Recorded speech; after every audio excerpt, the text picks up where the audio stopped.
जय हिंद साथियों, मैं अमित कुमार आप सभी का बनी ब्रिलियंस में स्वागत करता हूं।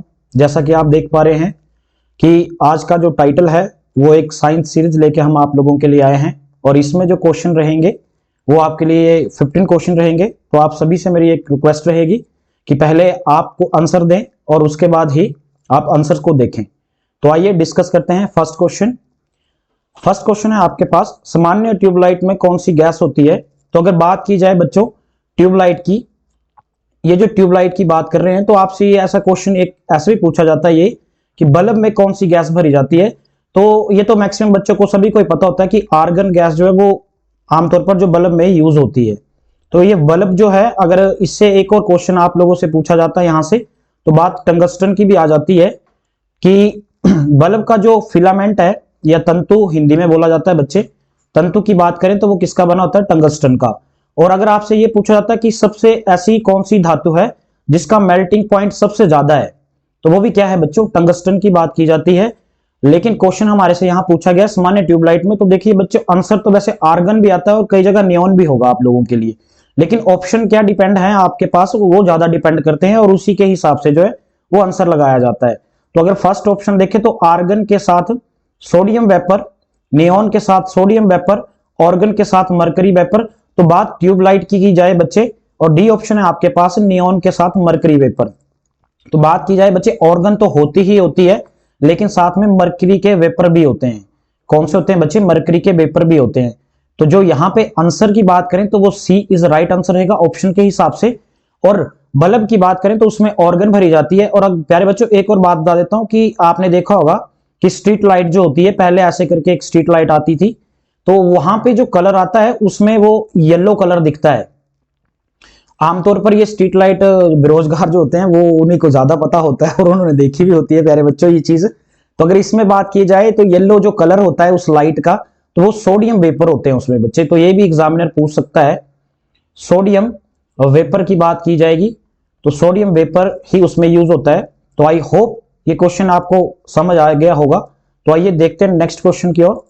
विद्युत मोटर में इलेक्ट्रिक मोटर की बात की जाए बच्चों, तो देखिए ये क्या काम करती है, इसका वर्क पूछा गया है। ऑप्शन है आपके पास, ऊष्मा को विद्युत ऊर्जा में बदलता है। तो देखिए इलेक्ट्रिक मोटर जो वो पहले पीछे से लेगी क्या बच्चे, करंट ही लेगी, और करंट के बाद ही तो उसको किस में जनरेट करेगी, आगे लाइट में बदलेगी या किसी और चीज में बदलेगी। तो अगर आप ऑप्शन के हिसाब से चलते हैं तो फर्स्ट ऊष्मा तो आएगा नहीं बच्चे, और यांत्रिक मैकेनिकल वर्क तो होगा नहीं, मैकेनिकल एनर्जी भी नहीं होगा। तो ऑप्शन आपके पास दो ही बचते हैं, विद्युत ऊर्जा को ऊष्मा ऊर्जा में बदलती है, नहीं जी बिल्कुल भी नहीं।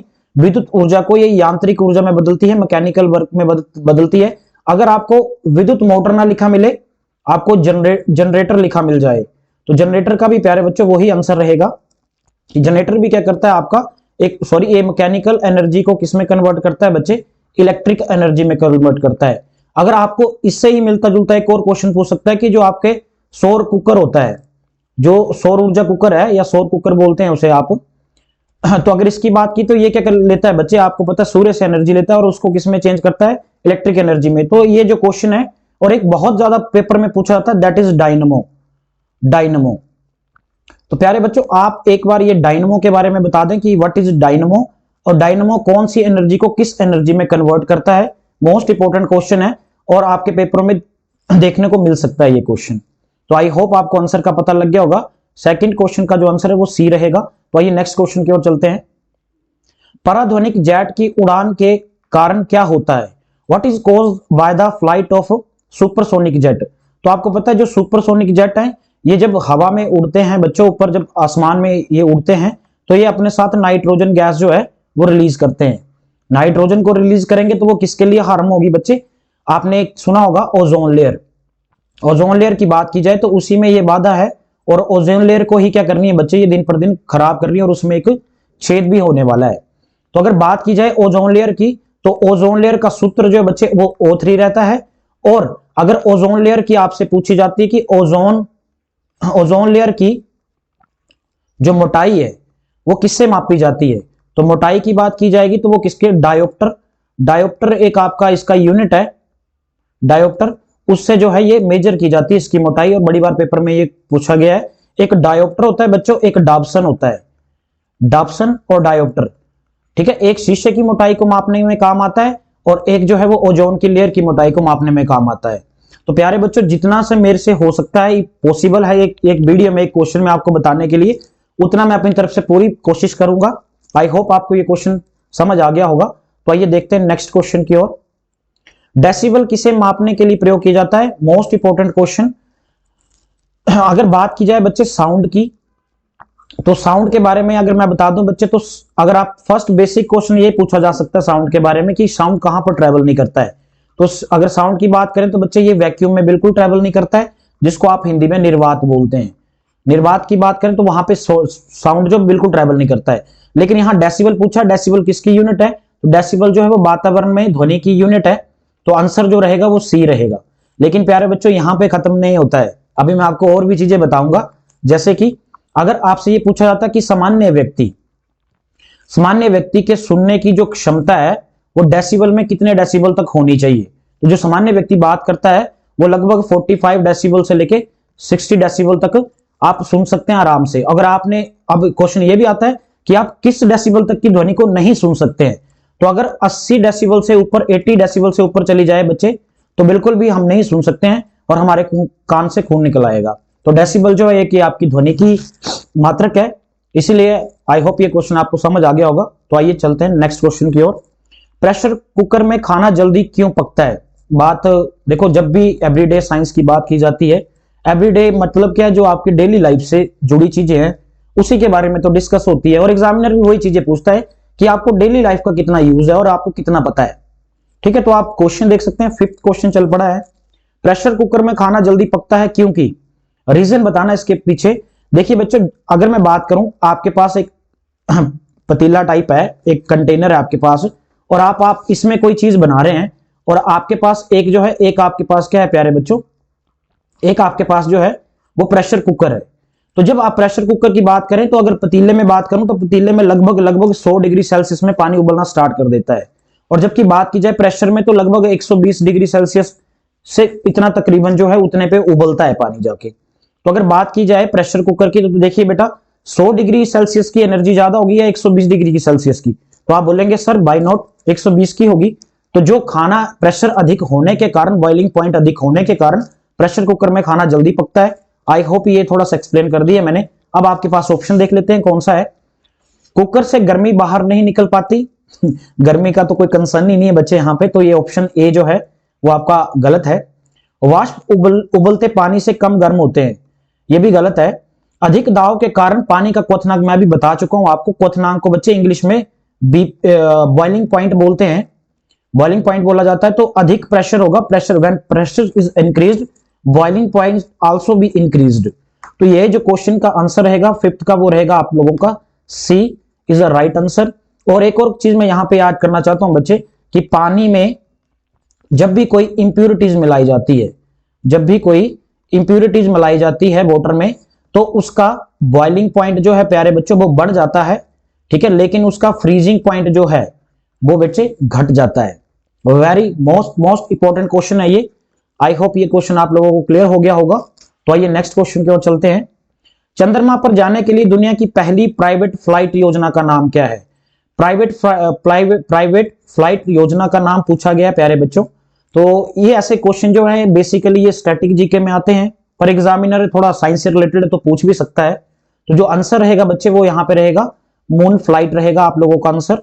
ठीक है, आई होप आपको ये क्वेश्चन क्लियर हो गया होगा। तो आइए नेक्स्ट क्वेश्चन देखते हैं। भाप के इंजन का आविष्कार किसने किया? तो अगर बात की जाए बच्चे भाप के इंजन की, तो इनमें से कोई भी नहीं होगा। रॉबर्ट वॉटसन भी नहीं है, जेम्स वॉटसन नहीं है, विलियम हार्वे नहीं है, और इसका जो आंसर रहेगा राइट वो रहेगा आपका Thompson Newcomb, Thomas न्यूक्लोन, Thompson Newcomb जो है इसका राइट आंसर रहेगा। और इन्होंने कब की थी? 1712 में की थी। 1712 ईस्वी में इन्होंने खोज कर दी थी भाप के इंजन की। और ये क्वेश्चन कई बार पेपर में पूछा जाता है। आई होप सभी को समझ आ रही होगी ये बात। आइए नेक्स्ट क्वेश्चन देखते हैं। विश्व की सबसे ऊंचाई स्थित दूरबीन वेधशाला कहां पर है? तो अगर बात की जाए बच्चे दूरबीन की, तो टेलीस्कोप इसे बोलते हैं इंग्लिश में।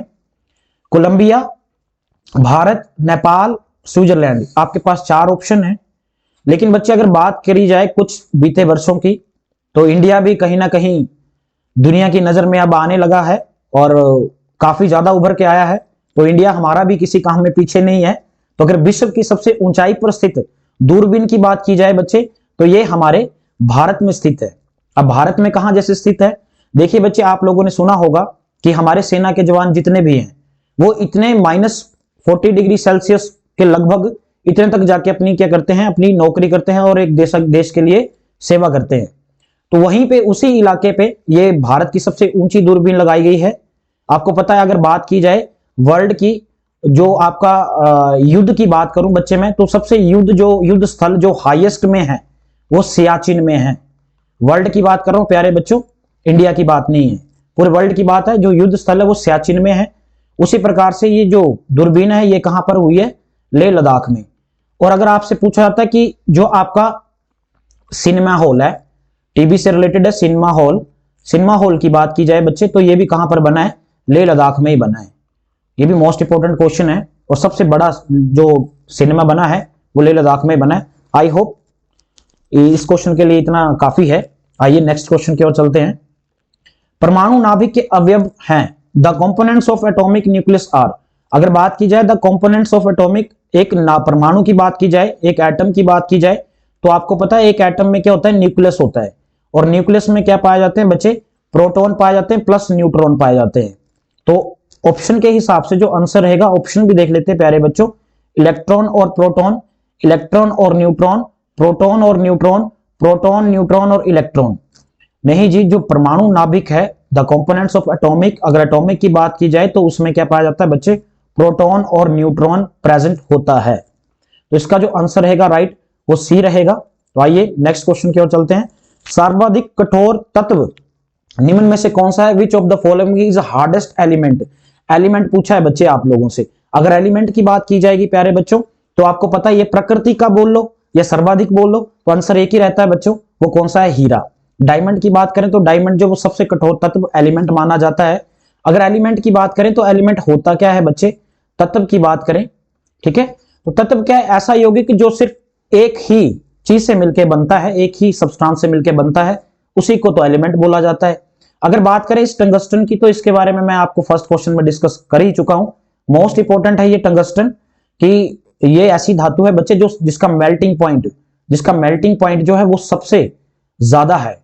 मतलब तकरीबन 35 डिग्री सेल्सियस में जाकर ये तकरीबन इतना अप्रोक्सीमेटली लेके चल सकते हैं, वहां पर जाके जो है इतना ये झेल सकती है। तो आई होप ये 10th क्वेश्चन भी हमने डिस्कस कर लिया है। तो जो आंसर रहेगा हीरा। लेकिन एक बेसिक क्वेश्चन और बनता है यहां से हीरे से, कि आपसे पूछा जाता है कि हीरा है किसका अपरूप, what is the allotropes of diamond, या डायमंड किसका एलोट्रोप्स है। तो इसकी बात की जाएगी बच्चों, तो कार्बन के ये क्या है, कार्बन के एलोट्रोप्स हैं। ये कार्बन की बात की जाएगी तो कार्बन के एलोट्रोप्स ग्रेफाइट हो गया और आपका हीरा हो गया। आई होप नेक्स्ट क्वेश्चन की ओर चलते हैं। नीलगाय निम्नलिखित कुल में आती है। अगर नीलगाय की बात की जाए प्यारे बच्चों, तो ये किस कुल में आती है, तो देखो बच्चे, ये जो है आपकी, ये हिरन के कुल में आती है, हिरन के कुल में आती है, इसीलिए मृग बोला जाता है। वैसे ये मृग जो है उसकी कैटेगरी की है नीलगाय, और इसीलिए इसे किस में रखा गया है बच्चा, हिरन में रखा गया है। आप लोग एक बात मेरे को बताएं कि जो ये भेड़ है, भेड़ की एक प्रजाति पाई जाती है अमेरिका में, उसका क्या नाम है, आप मेरे को कमेंट बॉक्स में बताएंगे। आइए नेक्स्ट क्वेश्चन डिस्कस करते हैं। ईस्ट और मशरूम क्या है, मोस्ट इंपोर्टेंट क्वेश्चन। 2 क्वेश्चन का एक क्वेश्चन बनाया है हम लोगों ने, ईस्ट और मशरूम। कई बार एग्जाम में अलग अलग पूछ लेता है। ईस्ट को आप शायद खमीर भी बोलते हैं। तो देखिए, जो ईस्ट की बात करें या मशरूम की, मशरूम का तो सभी को पता होगा कि एक प्रकार का कवक है और एक प्रकार का क्या है, फूफंद है या फंगाई है। एक प्रकार का क्या है बच्चों, ये फंगाई है। तो कवक की बात की जाएगी तो यहां पे देखिए क्या है, मशरूम बोले ईस्ट बोले तो ये दोनों क्या है बच्चे, फूफंद हैं, एक प्रकार के फंगाई हैं। आई होप ये क्वेश्चन आपका क्लियर हो गया होगा। आइए नेक्स्ट क्वेश्चन देखते हैं। पादप कोशिका जंतु कोशिका से किस प्रकार भिन्न है, most important question, most important. बेटा अगर बात की जाए सेल की, ये सारी कहानी कहां से स्टार्ट होती है, सेल की। सेल को बच्चे बोलते हैं कोशिका। क्या बोला जाता है बच्चों, कोशिका बोला जाता है सेल को। और अगर कोशिका की बात की जाए तो सबसे पहले मृत कोशिका किसने खोजी है, मृत कोशिका की बात करें तो बेटा ये रॉबर्ट ने खोजी थी, रॉबर्ट हुक नाम के वैज्ञानिक थे, उन्होंने खोजी थी 1605 ईस्वी में। ठीक है, लेकिन एक जीवित कोशिका की बात की जाए तो वो किसने खोजी बच्चे? ल्यूवेनहोक ने खोजी थी आपकी जीवित कोशिका। तो ये कोशिका के बारे में ही बोला, जैसे मान लो बेटा ये कोशिका है और इसके अंदर क्या होता है, 3 प्रकार की लेयर होती है। 3 कौन कौन सी लेयर होती है प्यारे बच्चों? यहां पे साइड में बना देता हूं मैं आप लोगों के लिए। ये है और ये है। सेल के बीच में एक आता है बच्चे सेल मेम्ब्रेन, एक आपकी आती है सेल मेम्ब्रेन, ठीक है, और एक आपकी आती है सेल वॉल, जिसको कोशिका भित्ति बोलते हैं। और अगर बात की जाए बच्चे कोशिका भित्ति की, भित्ति मतलब बच्चे दीवार, तो कोशिका भित्ति जो है ये सिर्फ किस में प्रेजेंट होती है? आप लोगों की पादपों में प्रेजेंट होती है, बाकी किसी में भी नहीं होती है। तो ऑप्शन के हिसाब से आंसर क्या रहेगा? कोशिका भित्ति। लेकिन बच्चे अगर आपसे पूछ रहे हैं कोशिका का ऊर्जा घर किसे बोला जाता है, कोशिका का ऊर्जा घर किसे बोला जाता है, तो आंसर क्या रहेगा प्यारे बच्चों? माइटोकॉन्ड्रिया रहेगा। आई होप ये क्वेश्चन आपको क्लियर हो गया होगा। आइए नेक्स्ट क्वेश्चन देखते हैं। पालक के पत्तों में निम्नलिखित में से किसकी मात्रा सबसे अधिक एवं पाई जाती है? Which of the following has the highest amount of. तो अगर बात करें बच्चे किसकी, आपकी स्पिंच की लीव्स की बात करें तो इसमें सबसे ज्यादा मात्रा किसकी होती है बच्चे? आयरन की होती है। अगर बात विटामिन की जाए बच्चे तो विटामिन ए का सबसे अच्छा स्रोत किसे माना जाता है, सोर्स? तो वो कैरेट गाजर को माना जाता है। ठीक है, अगर बात की जाए विटामिन सी की तो वो उसका सबसे बेस्ट सोर्स किसे माना जाता है? आंवला को। और अगर आपसे एग्जामिनर पूछता है विटामिन बी से होने वाला रोग कौन सा है बच्चे, तो वो बेरी रोग है जिसे कलर ब्लाइंडनेस बोलते हैं। विटामिन डी से कौन सा रोग होता है बच्चे? रिकेटस रोग होता है। तो ये भी इंपॉर्टेंट रोग है और पेपर में पूछे जाते हैं। और विटामिन की से क्या होता है बच्चे? ब्लड क्लोटिंग, रक्त का थक्का नहीं जमता है, रक्त का थक्का नहीं जमता है बिल्कुल भी, कमी हो जाए तब। ठीक है, तो आई होप ये क्वेश्चन क्लियर हो गया होगा। नेक्स्ट क्वेश्चन की ओर चलते हैं और ये आज की सीरीज का लास्ट क्वेश्चन है। तो आइए देखते हैं क्या है क्वेश्चन। निम्नलिखित में से कौन सा क्लोरोफिल का घटक नहीं है? क्लोरोफिल की बात की गई है। देखो क्लोरोफिल की बात करें बच्चे पहले तो क्लोरोफिल होता क्या है ये जानना जरूरी है। अगर बात क्लोरोफिल की करें तो जो पौधों में हरा रंग होता है, पौधों में जो हरा रंग होता है वो किसकी वजह से होता है बच्चे? क्लोरोफिल की वजह से ही होता है। तो इसमें कार्बन भी प्रेजेंट होता है, मैग्नीशियम भी प्रेजेंट होता है और हाइड्रोजन भी प्रेजेंट होता है। और एक चीज नहीं प्रेजेंट होती है, वो क्या है बच्चे? कैल्शियम। कैल्शियम कहां पर होता है बच्चे? ये हमारी हड्डियों में पाया जाता है। और जिसको देखो कैल्शियम की कमी होती है तो डॉक्टर के द्वारा क्या दिया जाता है? कैल्शियम की गोलियां भी दी जाती हैं। ठीक है प्यारे बच्चों, तो ये लास्ट क्वेश्चन था आज की सीरीज का। आई होप ये सीरीज आपको बहुत यूजफुल रहेगी और आने वाले जितने भी एग्जाम है वहां पे आपको क्या बहुत ज्यादा सपोर्ट करेगी। अगर आपको वीडियो पसंद आती है तो प्यारे बच्चों प्लीज शेयर करें, लाइक करें और सब्सक्राइब करें। और मेरा तो यही रहता है कि आप इस वीडियो को वहां तक पहुंचाएं जहां तक अगर आपके बोलने से किसी की लाइफ बदलती है तो जरूर इसको शेयर करें। तब तक के लिए जय हिंद, जय भारत।